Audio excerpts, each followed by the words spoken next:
aku nggak paham gitu loh. Ini apaan sih gitu. Aku cinta literatur sih, aku suka baca. Halo teman-teman, selamat datang di acara Alumni Sharing bersama saya Deo. Di sini sudah ada Kak Lauren. Boleh perkenalan dulu Kak Lauren mungkin? Halo semuanya, nama saya Lauren Karina, bisa dipanggil Lauren, lulusan Sasing angkatan 2016. Oke. Mungkin masuk langsung ke pertanyaan pertama ya Kak. Boleh. Kesibukan Kakak sekarang apa nih Kak? Aku sekarang jadi penerjemah freelance. Penerjemah freelance, oke. Kalau boleh tahu itu ranahnya itu kemana aja Kak? Maksudnya kayak cakupannya? Kebanyakan klienku bukan orang Indonesia sih. Aku biasanya aku buka jasa di Fiverr. Terus biasanya orang-orang kebanyakan dari luar negeri yang butuh buat mau buka bisnis di Indonesia atau mau komunikasi dengan kayak rekan kerja mereka di Indonesia, biasanya mereka kontak aku. Dan aku juga kadang jadi interpreter buat seminar-seminar gitu, webinar sih, karena sekarang lagi pandemi. Dan biasanya seminarnya udah nggak live lagi, jadinya lewat Zoom. Oke. Mungkin mengenai pekerjaan nih Kak, dunia pekerjaan. Aku pengen tahu kayak apa sih Kak bedanya gitu, yang terasa banget gitu dari masa-masa kuliah gitu Kak? Oh jelas beda banget. Jujur waktu setelah lulus aku kayak kaget gitu loh sempet. Soalnya waktu semasa kuliah itu rata-rata kita semua kan kayak masih dibiayain orang tua, dan mungkin juga kita ngerasa bahwa tugas-tugas kuliah aja itu udah kayak berat banget, terus pengen mati gitu loh. Nah begitu kamu lulus, kamu lebih pengen mati lagi. Soalnya kayak kamu mulai ngerasain bahwa kayak cari uang tuh nggak gampang, dan daftar kerja tuh nggak gampang, dapat kerja tuh juga nggak gampang. Dan begitu kamu dapat gaji pertamamu juga kayak wah ternyata uang segini gue kira banyak, ternyata segini nggak seberapa ya, ternyata banyak keperluan, kamu harus bayar internet, bayar paketan HP, beli gadget, perbaikin barang rusak, kayak wow, tanggung jawab di pundakmu semua gitu. Dari segi kayak pertemanan gitu Kak, mungkin beda nggak gitu? Oh, yang itu beda banget sih, jelas. Kalau misalnya kuliah tuh aku ngerasa ada masa dimana kamu bakal kayak pengen sama temenmu tiap hari kan, nongkrong tiap hari, terus nanti kalau misalnya kalian mulai jarang ketemu, nanti ada yang ngambek-ngambekan kayak kamu kenapa nggak bisa ketemu aku dan segala macem. Tapi begitu kamu lulus dan punya kerja masing-masing, kalian itu lebih menghargai waktu ya menurutku. Kayak kamu bakal lebih apresiasi, kayak kamu tuh bakal jarang ketemu sama temanmu. Soalnya semuanya punya kesibukan dan gak ada yang jelas-jelesan gitu. Kayak kalau nggak saling ketemu. Kalau sekali ketemu kamu bakal ngerasa beruntung. Paling ketemu tuh sebulan sekali, bahkan 6 bulan sekali. Dan you have to make time. Kamu nggak mungkin kayak bisa ketemu kapan-kapan. Dan pasti banyak teman-temanmu yang sekarang nih yang bakal hilang, bukan karena musuhan, tapi karena ya beda jalur hidup aja. Kesibukan juga mungkin ya? Iya. Ini masuk ke sedikit nostalgia nih Kak, mengenai pas masa-masa Kakak disadar gitu Kak. Okay. Apa sih Kak yang dikangenin gitu setelah lulus gitu? Aduh, aku kangen nongkrong di Kopma. Nggak tahu kalian ngerasain atau enggak ya? Kalau gue tahu, Kakak lulus ke tahun berapa? Oke, lanjut. Aku lulus tahun berapa? Aku lulus tahun 2020. Oh, 2020. Pas pandemi. Berarti sempet ngerasain kelas online nggak Kak? Sempet gak ya? Oh enggak. Pas pandemi itu aku udah lagi skripsi doang. Oh, lagi tinggal. Untungnya.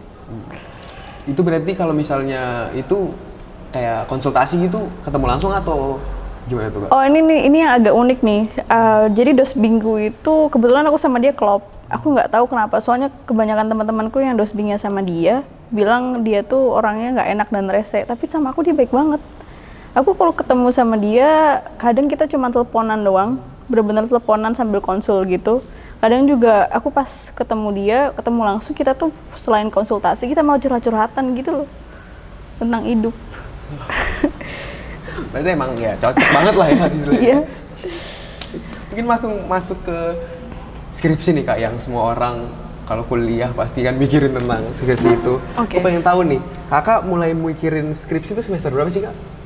Waktu disuruh. Waduh disuruh. Semester berapa ya? Sekitar semester berapa tuh kak berarti? Semester 5? 5, 6 mungkin? Iya, 5, iya. 5, 6. Kalian semester berapa sih ngomong-ngomong? 4. Oh, 4 ya? Iya. Udah disuruh bikin kerangka skripsi gitu nggak sih? Belum ya? Belum. Oh, belum. Takut ya? Iya, lumayan kak.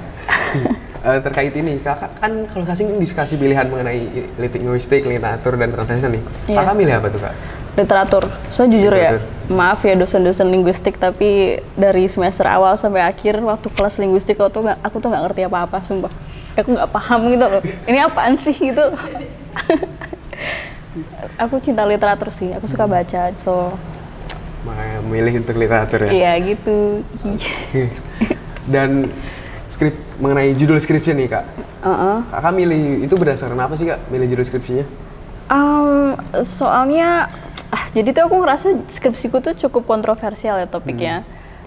Karena aku bahas novelnya The Picture of Dorian Gray, karyanya Oscar Wilde. Kalian tahu nggak? Ada yang tahu nggak?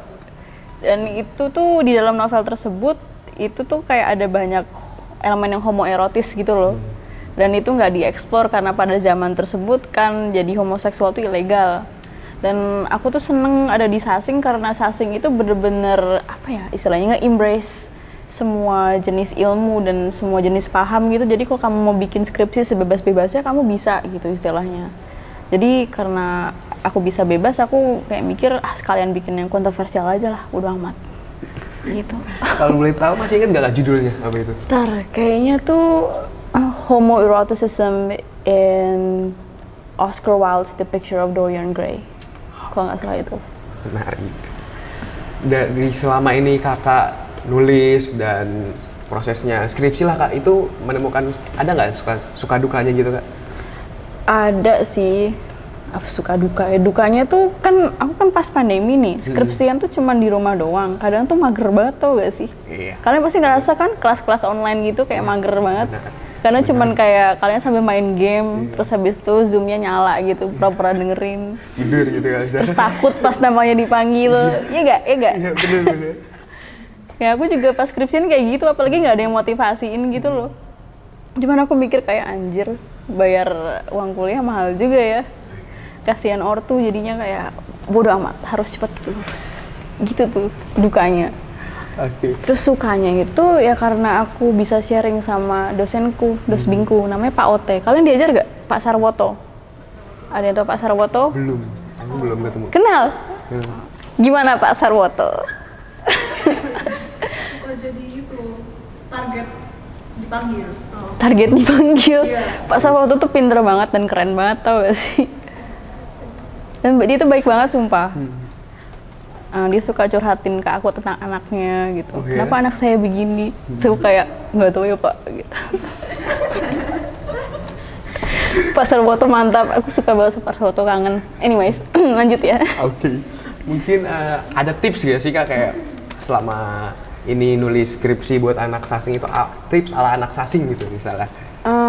Untuk anak literatur ya, karena aku bener nggak ngerti linguistik.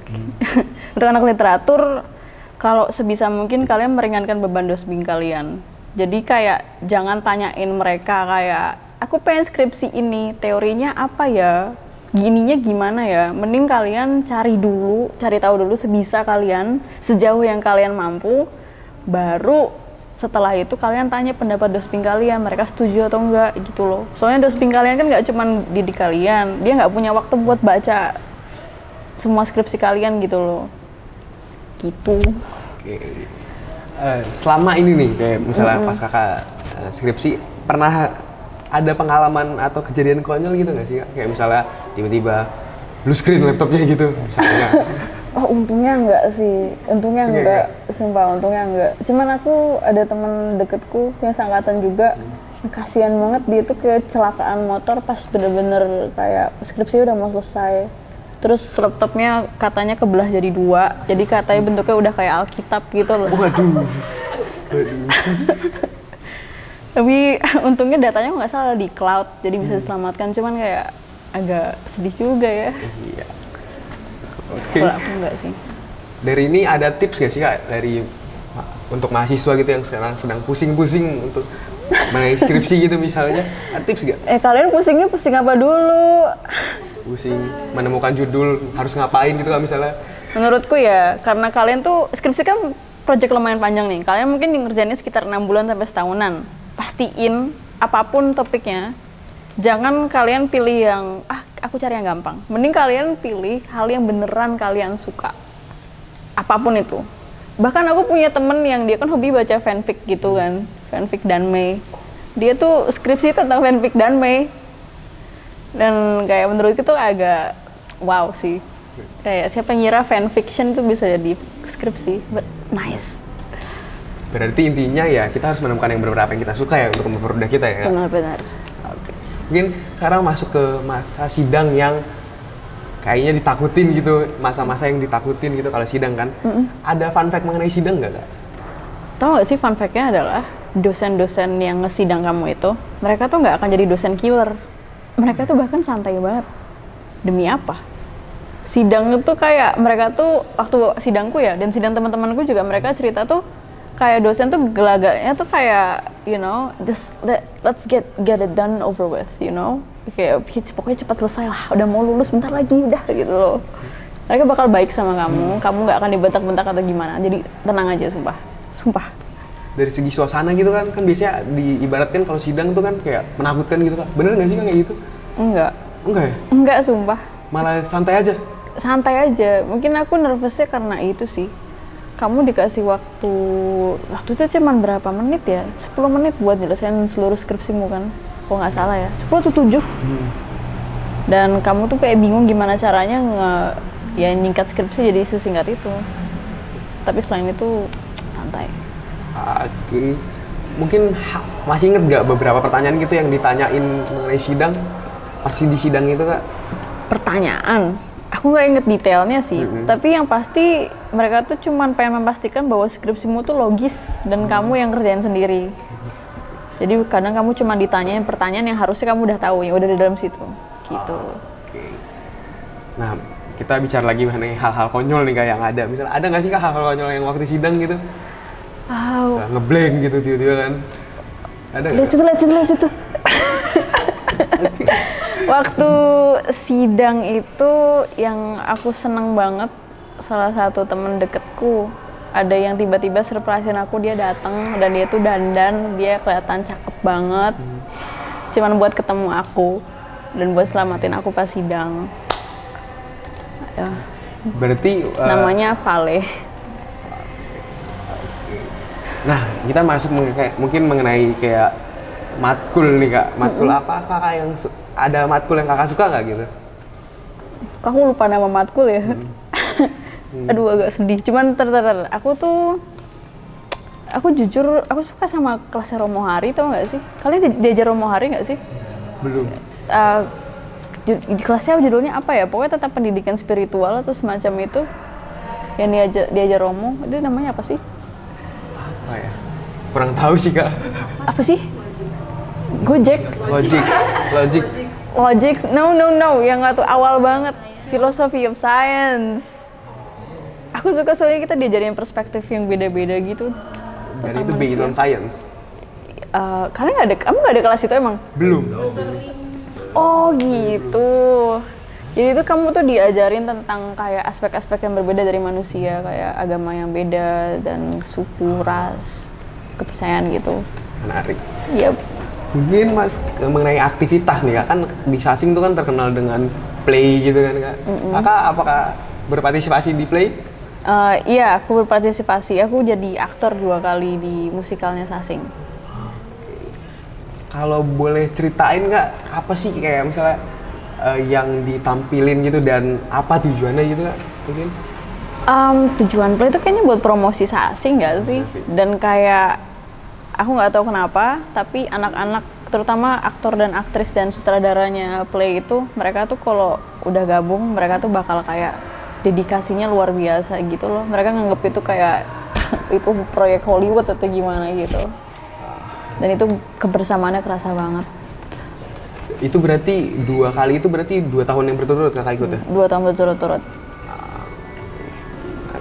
Mungkin kita masuk ke dunia pekerjaan nih Kak, lebih detailnya nih kan, mungkin dari teman-teman juga perlu mengenai insight dari dunia pekerjaan. Nih pertanyaan pertama itu,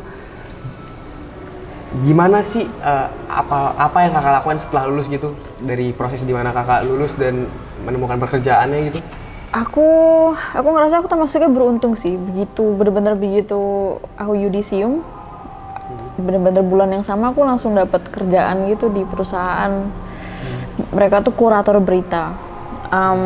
Cuman aku nggak betah kerja di situ, soalnya jam kerjanya kayak budak, sumpah. Dan dan akhirnya aku mutusin buat freelance itu. Dan emang awalnya tuh susah banget bangun network, soalnya bener-bener kamu harus nawarin jasamu dan meyakinkan orang bahwa kamu tuh mampu kan. Jadi aku harus bener-bener mempermalukan diriku dan kayak langsung aja message dan nyamperin orang dan bilang kayak, "Hai, kamu butuh penerjemah nggak?"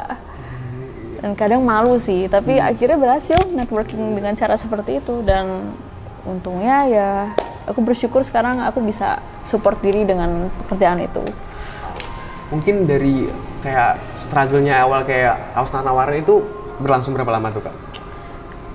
Kayaknya sekitar 6-8 bulan pertama itu benar-benar networking. Aku ngontakin orang satu-satu, nanyain apakah mereka butuh penerjemah, dan aku bahkan langsung ngirimin mereka CV-ku, dan aku ngirimin CV bahkan ke kayak lembaga-lembaga penerbit yang mungkin butuh penerjemah. Dan ada yang nerima, ada yang nggak ngerespon, ada yang ya gitulah macam-macam responnya.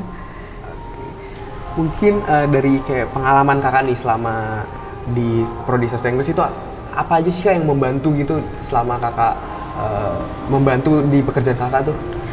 Aku tuh kebetulan sempat ketemu sama teman.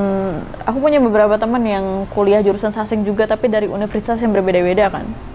Dan satu hal yang aku kaget tapi aku notice adalah kebanyakan dari mereka itu tuh pemahaman tentang sastra Inggrisnya itu tidak sedalam kebanyakan anak-anak di Sanata Dharma gitu. Dan karena pekerjaanku juga sebagai penerjemah ya, dan kita juga kan punya kelas interpreting dan segala macam gitu, jadinya aku ngerasa aku lebih siap sih sama bidang pekerjaanku yang sekarang, benar-benar jauh lebih siap. Dan karena juga di Sadar itu sebenarnya yang paling aku alamin itu sih bukan masalah kelasnya dan ilmu sasingnya doang sih, tapi pluralismenya sih. Bener-bener ini bakal kedengeran klise ya, tapi yang tentang humanisnya Sadar, yang ada slogannya Sadar itu, aku ngerasa waktu selama aku kuliah di sasing bener-bener nggak ada kesenjangan di antara teman-teman gitu loh. Aku jadi kenal teman-teman dari berbagai daerah Indonesia, berbagai orientasi seksual, berbagai pemahaman, berbagai agama gitu. Dan untungnya tuh kita semua tuh kayak saling menghargai dan nggak ada yang bully-bullyan segala macam. Dan dosen-dosen juga nggak mentoleransi bullying gitu. Itu sih yang aku paling belajar dari Sadar. Dan keterbukaan pikiran itulah yang aku rasa bantu aku di dunia kerja. Oke, mungkin masuk ke pertanyaan ini, peran teman-teman atau lingkungan selama di sasing itu Kak? Ini kayaknya udah terjawab tadi sih agak, cuman ya itu. Selama di Sadar aku tuh nemuin teman-teman yang sampai sekarang tuh bantuin aku tumbuh gitu. Jadiin aku pribadiin aku yang sekarang. Agak sedih juga nih, ada banyak dukanya. Selama kuliah tuh banyak duka sebenarnya dan banyak pengalaman yang nggak mengenakan. Tapi sekarang aku ngerasa tanpa pengalaman-pengalaman tersebut aku nggak mungkin jadi diriku gitu. Dan aku mensyukuri semua pengalaman itu, baik yang baik dan buruk dengan teman-teman.